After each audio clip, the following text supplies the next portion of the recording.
कहानी का शीर्षक है जब सेवा छोटी बहू भी करे तो मेवा अकेले बड़ी बहू को क्यों।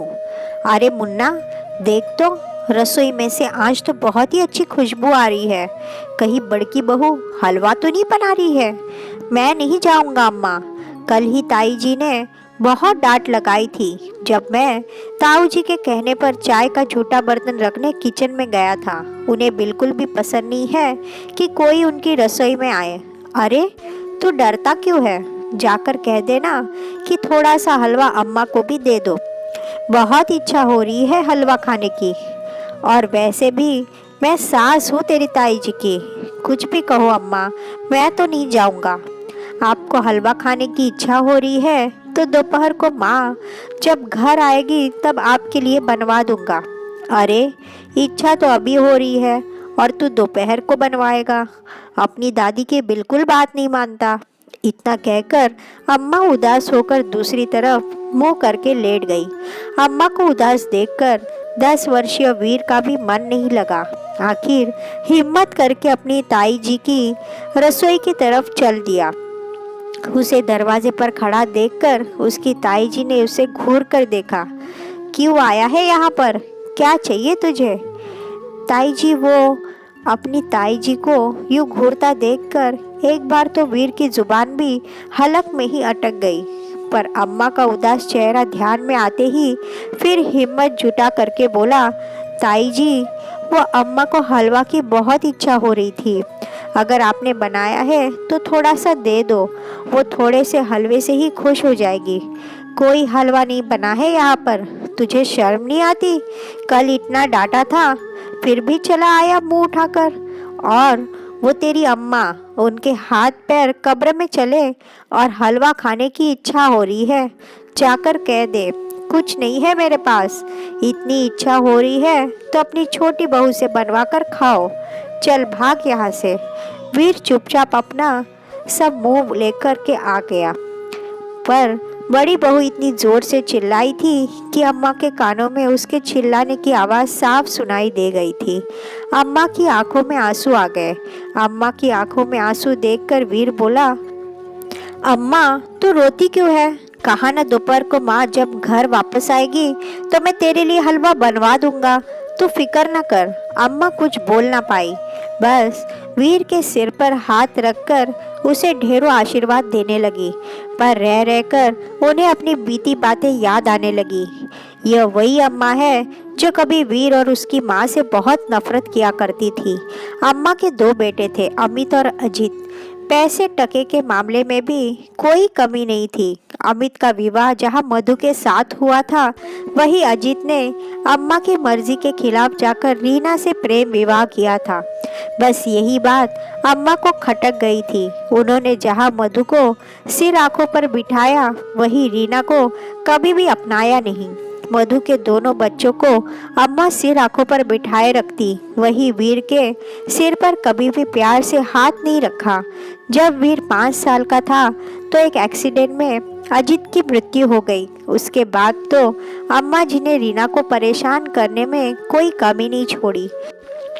अम्मा जी और मधु ने मिलकर रीना को नौकरानी ही बनाकर रख दिया। आखिर तक हारकर रीना ने अपने स्वाभिमान के लिए एक स्कूल में नौकरी कर ली, जिस पर भी मधु और अम्मा ने काफ़ी बखेड़ा खड़ा किया था। पर इस बार रीना झुकने को तैयार नहीं हुई तो उसने घर छोड़ दिया। जब जग हंसाई हुई तो रीना और वीर को घर वापस तो ले आए, पर घर के पिछले हिस्से में 2 कमरे दे दिए रहने के लिए। फिर भी अम्मा और मधु के स्वभाव में कुछ खास फर्क नहीं पड़ा। आए दिन वो रीना को परेशान करने के लिए कोई ना कोई तरीके जरूर ढूंढती रहती। पर कहते हैं ना, वक्त की गति न्यारी होती है। आप अपने कर्मों का फल इसी धरती पर हासिल करते हो। एक दिन सीढ़ियों से उतरते समय अम्मा का पैर फिसल गया और वह गिर गई।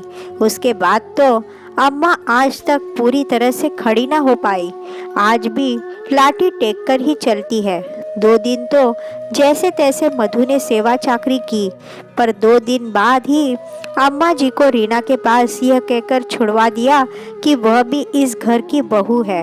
अम्मा के लिए उसके भी कुछ फर्ज है, साथ ही थोड़ा बहुत खर्चा देकर अपने फर्ज से इतिश्री कर ली।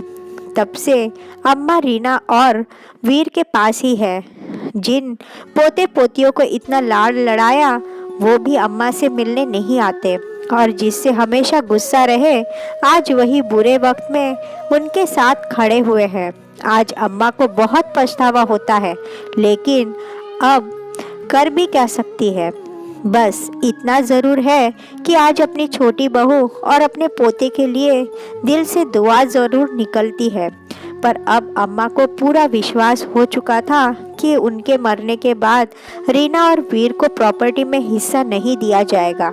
इसलिए वे ठान चुकी थी कि मरने के पहले ही दोनों को उनका हिस्सा दिलवा दिया जाए, और इसके लिए उन्होंने अपने बड़े बेटे अमित से बात की और वे बंटवारा जल्द से जल्द चाहती थी। उस समय तो अमित ने कुछ नहीं कहा, लेकिन जब घर जाकर उसने अपनी पत्नी से बात की तो उसकी पत्नी की चीखने चिल्लाने की आवाज़ें बाहर तक सुनाई दे रही थी।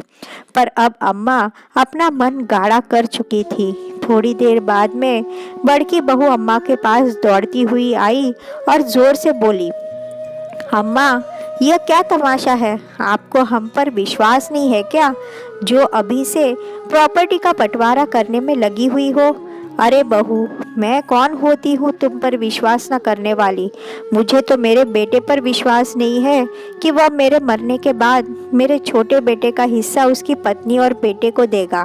तेरे लिए तो मैंने कुछ कहा ही नहीं। अरे तो आपका बड़ा बेटा मेरा पति भी है, उसके लिए क्या मैं ना बोलूँगी? अच्छा, पर मैं भी तो मेरे उसी पति की अम्मा हूँ जिसकी सेवा चाकरी तुझसे ना हुई। तूने ही तो मुझे छोटी बहू के पास भेजा था, यह कहकर कि वह भी तो बहू है, उसे भी अपनी सास की सेवा करनी चाहिए। तो भैया ऐसा है कि जब जिम्मेदारी दोनों की तो फल भी दोनों को होना चाहिए। जब सेवा छोटी बहू करे तो मेवा अकेली बड़ी बहू को क्यों?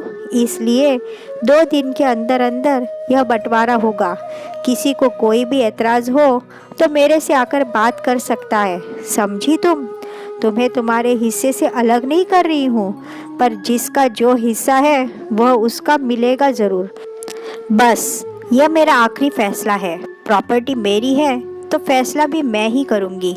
समझ गई या और समझाऊँ? अम्मा का यह रूप देखकर बड़की बहू के मुंह से बोलना फूटा और वह वहाँ से चुपचाप अपना सा मुंह लेकर चलती बनी।